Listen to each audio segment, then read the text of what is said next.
রাজশাহীর বাঘায় রস ছাড়াই চিনি, কাপড়ে দেওয়া রং, আটা, ফিটকিরি ও হাইড্রোজ মিশিয়ে ভেজাল গুড় তৈরির অভিযোগে 5টি কারখানায় র্যাব 5 ও জাতীয় ভোক্তা অধিকার সংরক্ষণ অধিদপ্তরের যৌথ অভিযান পরিচালিত হয়েছে।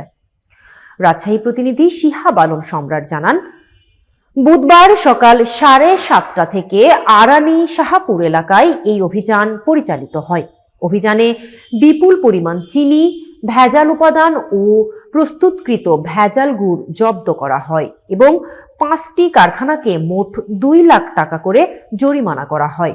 ভোক্তা অধিদপ্তর রাজশাহী বিভাগীয় কার্যালয়ের উপপরিচালক ইব্রাহিম হোসেন জানান, এসব ভেজাল গুড়ে খেজুর বা আখের রসের ছিটে ফোঁটাও নেই। চিনি, রং, হাইড্রোজ সহ ক্ষতিকর উপাদানে তৈরি এসব গুড় মানুষের স্বাস্থ্যের মারাত্মক ক্ষতি করতে পারে।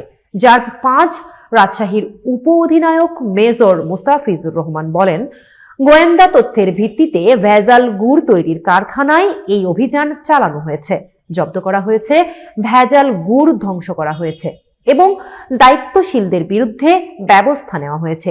তিনি আরও জানান, এই ধরনের অভিযান ভবিষ্যতে অব্যাহত থাকবে।